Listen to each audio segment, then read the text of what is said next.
बिस्मिल्लाहिर्रहमानिर्रहीम। Welcome to IT series tutor channel. अपनी इस वीडियो में हम देखेंगे कि C plus plus programming language में एस्केप सीक्वेंसेस को किस तरह और किस मकसद के लिए इस्तेमाल किया जाता है। टॉपिक को थ्योरेटिकली कवर करने के बाद आखिर में एक प्रोग्राम की मदद से हम इस कॉन्सेप्ट की प्रैक्टिकल इम्प्लीमेंटेशन भी देखेंगे। तो आइए वीडियो का आगाज करते हैं और शुरुआत करते हैं एस्केप सीक्वेंस की डेफिनेशन से कि एस्केप सीक्वेंस से क्या मुराद है। तो एस्केप सीक्वेंस से मुराद कुछ ऐसे स्पेशल कैरेक्टर्स हैं जिन्हें हम अपने प्रोग्राम्स में यूज करते हैं ताकि हम अपने प्रोग्राम के आउटपुट के फॉर्मेट को कंट्रोल कर सकें। मिसाल के तौर पे इस वक्त आप स्क्रीन पर देख सकते हैं कि राइट साइड पे कुछ कंपोनेंट्स हमने यहाँ पे लिखे हुए हैं। यहाँ पे आप देख रहे हैं स्टेरिक्स की मदद से एक खास शेप यहाँ पे ड्रॉ की गई है। तो अगर हम इस तरह की एक शेप ड्रॉ करना चाहें अपने प्रोग्राम के आउटपुट के तौर पे तो किस तरह से कर सकते हैं, वहां पे एस्केप सीक्वेंस हमें हेल्प आउट करेंगे। अगर हम पाकिस्तान इज माय कंट्री, यहाँ पे आप देखिए ये जो दो लाइंस ऑफ टेक्स्ट आपको नजर आ रही हैं, इस्लामाबाद इज कैपिटल और पाकिस्तान इज माय कंट्री, यहाँ पे हर एक वर्ड के दरमियान एक स्पेसिफिक डिस्टेंस है। ये डिस्टेंस टैब की सूरत में यहाँ पे हम अटेन कर रहे हैं, लेकिन किस तरह से हम टैब को यूज कर सकते हैं अपने प्रोग्राम के आउटपुट में। बिल्कुल इसी तरह से यहाँ पे आप देख रहे हैं कि डिफरेंट नंबर्स के दरमियान एक खास डिस्टेंस हम अटेन कर रहे हैं और यहाँ पे भी एक्चुअली हम टैब का ही इस्तेमाल कर रहे हैं। तो हम किस तरह इस तरह के आउटपुट्स क्रिएट कर सकते हैं, इसके लिए हमें एस्केप सीक्वेंसेस की जरूरत पड़ती है। एस्केप सीक्वेंस के लिए जो कैरेक्टर्स हम यूज करते हैं वो हमारे प्रोग्राम के आउटपुट में डिस्प्ले नहीं होते, बल्कि वो इस्तेमाल होते हैं हमारे प्रोग्राम के आउटपुट को फॉर्मेट करने के लिए। और जब भी आप किसी भी एस्केप सीक्वेंस का इस्तेमाल करते हैं उससे पहले हमें बैकस्लैश का इस्तेमाल करना होता है। और हमारे पास बहुत से डिफरेंट एस्केप सीक्वेंसेस मौजूद हैं और हम देखने वाले हैं कि इन डिफरेंट एस्केप सीक्वेंसेस को आप किस तरह से यूज करते हैं। लेकिन कोई भी एस्केप सीक्वेंस जब आप यूज करेंगे अपने प्रोग्राम में तो आपको उसे बैकस्लैश के साथ इस्तेमाल करना है और बैकस्लैश को नाम दिया जाता है एस्केप कैरेक्टर का। सबसे पहले हम बात करते हैं बैकस्लैश एन एस्केप सीक्वेंस की और ये एस्केप सीक्वेंस किस लिए इस्तेमाल होता है। इस एस्केप सीक्वेंस को हम प्रीवियस प्रोग्राम्स में एक्चुअली यूज भी कर चुके हैं। इसकी मदद से हम अपने प्रोग्राम के आउटपुट को नई लाइन पे जंप करवा सकते हैं, यानी जिस पॉइंट पे हम इस एस्केप सीक्वेंस को यूज करते हैं उससे आगे अगर कुछ आउटपुट प्रोड्यूस होता है तो वो नई लाइन के स्टार्ट से प्रोड्यूस होता है। मिसाल के तौर पे यहाँ पे आप देखिए कि अगर हम इसे इस तरह से यूज करें सी आउट ऑब्जेक्ट के साथ कि हम सी आउट ऑब्जेक्ट टाइप करने के बाद इंसर्शन ऑपरेटर का इस्तेमाल करें और फिर हम लिखें हेलो और हेलो लिखने के बाद हम बैकस्लैश एन का इस्तेमाल करने के बाद वर्ल्ड टाइप करें। यहाँ पे आप देखिए हेलो और वर्ल्ड के दरमियान में हम इस एस्केप सीक्वेंस को यूज कर रहे हैं। तो इसका जो आउटपुट आएगा वो किस तरह से आएगा, एक लाइन के ऊपर हेलो का वर्ड टाइप होगा और नेक्स्ट लाइन पे वर्ल्ड का वर्ड जो है वो हमें नजर आएगा, यानी ये आउटपुट इस तरह से दो लाइंस पे हमें नजर आएगा। यहाँ पे एक बात आपको हमेशा जहन में रखनी है कि जब आप बैकस्लैश एन का इस्तेमाल करते हैं तो आपने इसे इस्तेमाल करना है डबल कोटेशन मार्क्स के पेयर के दरमियान। यहाँ पे चूंकि हम इसे स्ट्रिंग के साथ ही यूज कर रहे हैं इसलिए यहाँ पे हमें सेपरेटली डबल कोटेशन मार्क्स का इस्तेमाल नहीं करना पड़ा। अदरवाइज अगर हम इसे स्ट्रिंग के बाद एक इंसर्शन ऑपरेटर मजीद यूज करने के बाद यूज करते तो फिर हमें डबल कोटेशन मार्क्स के पेयर के दरमियान बैकस्लैश एन को यूज करना था। बिल्कुल इसी तरह से बैकस्लैश टी भी एक एस्केप सीक्वेंस है जिसकी मदद से हम अपने प्रोग्राम के आउटपुट में एक टैब इंसर्ट करते हैं। यहाँ पे आप देख रहे हैं पाकिस्तान इज माय कंट्री और इस्लामाबाद इज इट्स कैपिटल। यहाँ पे हर एक लफ्ज के दरमियान कुछ खास डिस्टेंस है, खास फासला है जो कि टैब की मदद से अटेन किया गया है। तो जब हम इस तरह से अपने कैरेक्टर्स के दरमियान या वर्ड्स के दरमियान या नंबर्स के दरमियान टैब स्पेस लेना चाहते हैं तो हम बैकस्लैश टी एस्केप सीक्वेंस का इस्तेमाल करते हैं। मिसाल के तौर पे अगर हम अपने प्रोग्राम में सी आउट ऑब्जेक्ट के साथ हेलो बैकस्लैश टी और फिर वर्ल्ड टाइप करें तो जो आउटपुट आएगा वो कुछ इस तरह से आएगा। पहले हेलो का वर्ड टाइप होगा, फिर टैब स्पेस हमें नजर आएगी स्क्रीन पे और फिर वर्ल्ड हमें नजर आएगा यहाँ पे आउटपुट के तौर पे। इसी तरह से अगर हम अपने प्रोग्राम के आउटपुट में डबल कोटेशंस को यूज करना चाहते हो तो उसके लिए भी हमें एस्केप सीक्वेंस का इस्तेमाल करना पड़ता है। अब आप ये सोच रहे होंगे कि डबल कोटेशन को हमें क्यों एस्केप सीक्वेंस की मदद से ही इस्तेमाल करना होता है। उसकी वजह यह है कि जब आप सी आउट ऑब्जेक्ट का इस्तेमाल करके एक स्ट्रिंग को स्क्रीन पर डिस्प्ले करवाते हैं तो आप देखिए कि आपकी जो स्ट्रिंग है वो डबल कोटेशन मार्क्स के एक पेयर के दरमियान मौजूद होती है। इसलिए अगर आप इन डबल कोटेशन मार्क्स के पेयर के अलावा कोई double quotation mark itself display करवाना चाहते हैं आउटपुट के तौर पे, तो फिर आपको एस्केप सीक्वेंस का इस्तेमाल करना होगा और बैकस्लैश के बाद डबल कोटेशन को इस्तेमाल करेंगे आप। इस सूरत में आपके डबल कोटेशन मार्क्स आपके आउटपुट के तौर पे स्क्रीन पर डिस्प्ले हो जाएंगे। मिसाल के तौर पे जैसा कि आप देख रहे हैं कि यहाँ पे हम सी आउट ऑब्जेक्ट के साथ हेलो वर्ल्ड टाइप कर रहे हैं, लेकिन हम साथ ही ये भी चाहते हैं कि हेलो वर्ल्ड के इर्द गिर्द डबल कोटेशन मार्क्स हमें स्क्रीन पे आउटपुट के तौर पे भी नजर आए। अब ऊपर वाली एग्जांपल में देखिए कि यहाँ पर हम हेलो और वर्ल्ड के इर्द गिर्द डबल कोटेशन मार्क्स इसलिए यूज कर रहे हैं क्योंकि स्ट्रिंग को स्क्रीन पर डिस्प्ले करवाने का यही तरीका है। लेकिन अगर हम ये चाहते हैं कि हेलो वर्ल्ड के इर्द गिर्द डबल कोटेशन मार्क्स भी स्क्रीन पर डिस्प्ले हों, फिर इस सूरत में हमें एस्केप सीक्वेंस का इस्तेमाल करना होगा। और यहाँ पे हम वही कर रहे हैं कि देखिए डबल कोटेशन मार्क्स का हमने एक पेयर यूज किया, यहाँ से हमारी स्ट्रिंग ओपन हो रही है, स्टार्ट हो रही है, उसके बाद हमने बैकस्लैश के बाद डबल कोटेशन मार्क्स दोबारा से यूज किए। ये एस्केप सीक्वेंस है। इट मींस कि ये जो डबल कोटेशन मार्क्स हैं ये स्क्रीन पर एज इट इज प्रिंट हो जाएंगे और फिर वर्ल्ड जहां पे खत्म हो रहा है वहां पे दोबारा से हमने बैकस्लैश के बाद डबल कोटेशन मार्क्स का इस्तेमाल किया। इट मींस कि ये डबल कोटेशन मार्क्स भी स्क्रीन पर डिस्प्ले हो जाएंगे। और फिर जो दोबारा से डबल कोटेशन मार्क्स हम यहाँ पर यूज कर रहे हैं सेमीकोलन से पहले, ये बेसिकली हमारी स्ट्रिंग को कंप्लीट करने के लिए, क्योंकि हम जब भी स्क्रीन पर कोई स्ट्रिंग डिस्प्ले करवाते हैं तो उसे डबल कोटेशन मार्क्स के पेयर के दरमियान लिखते हैं, तभी वो स्क्रीन पर डिस्प्ले होती है। तो इसका जो आउटपुट आएगा वो कुछ इस तरह से होगा, हेलो वर्ल्ड, और इन दोनों अल्फाज के गिर्द आपको डबल कोटेशन मार्क्स के पेयर भी दिखाई देंगे।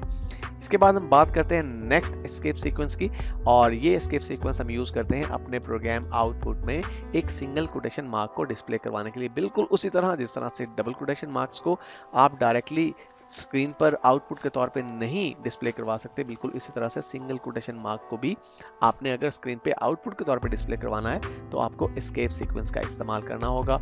और बिल्कुल जिस तरह हमने डबल कोटेशन मार्क्स को डिस्प्ले करवाया, बिल्कुल उसी तरह से हम सिंगल कोटेशन मार्क्स को भी डिस्प्ले करवाएंगे, यानी एस्केप सीक्वेंस की मदद से। अब यहाँ पे देखिए ये जो डबल कोटेशन मार्क्स स्टार्ट पे और एंड पे हैं ये तो हमारी स्ट्रिंग के लिए हैं, लेकिन ये जो सिंगल कोटेशन मार्क आपको हेलो से पहले और वर्ल्ड के बाद नजर आ रहा है, यहाँ पे देखिए इन दोनों सिंगल कोटेशन मार्क से पहले हमने बैकस्लैश का इस्तेमाल किया है क्योंकि ये एस्केप सीक्वेंस के तौर पे हम यूज कर रहे हैं। अगर आप अपने प्रोग्राम आउटपुट में एक बैकस्लैश को डिस्प्ले करवाना चाहते हैं तो फिर आपको जो एस्केप सीक्वेंस यूज करना है वो डबल बैकस्लैश का एस्केप सीक्वेंस है।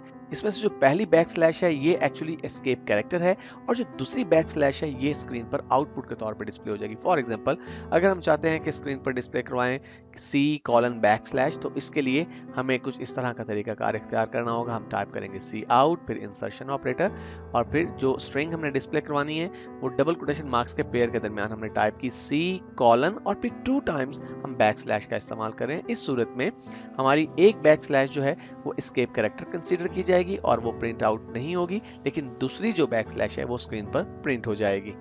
हमारा नेक्स्ट एस्केप सीक्वेंस है \R, और ये किस लिए इस्तेमाल किया जाता है? एक्चुअली इसकी मदद से हम अपने कर्सर को करंट लाइन के स्टार्ट पर डायरेक्टली मूव करवा सकते हैं। अगरचे इसे बहुत ही रेयरली यूज किया जाता है, लेकिन C++ प्रोग्रामिंग लैंग्वेज में ये मौजूद है।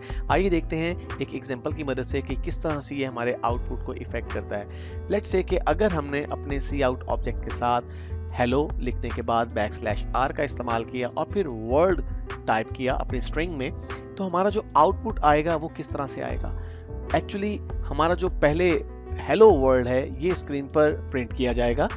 उसके बाद \R क्या करता है? जो कि \R आपके कर्सर को जिस पॉइंट पे भी मौजूद था पहले कर्सर, उसे मूव करता है आपके उस करंट लाइन के स्टार्ट पर, और इस दौरान अगर कुछ कैरेक्टर्स दरमियान में मौजूद होते हैं तो उन कैरेक्टर्स को वो रिमूव कर देता है। इट मींस कि पहले हेलो का वर्ल्ड प्रिंट होगा और फिर \R की वजह से कर्सर मूव करेगा लाइन के स्टार्ट पे, तो हेलो का वर्ल्ड खत्म हो जाएगा और उसके बाद दोबारा से वर्ल्ड प्रिंट हो जाएगा। इट मींस कि हमारे पास जो आउटपुट आएगा वो सिंपली वर्ल्ड आएगा, और \R जब कर्सर को मूव करेगा लाइन के स्टार्ट पे तो हेलो को ये ओवरराइट कर देगा, खत्म कर देगा। तो स्क्रीन पर हमें सिर्फ वर्ल्ड लिखा हुआ नजर आएगा, हेलो कतई तौर पे नजर नहीं आएगा।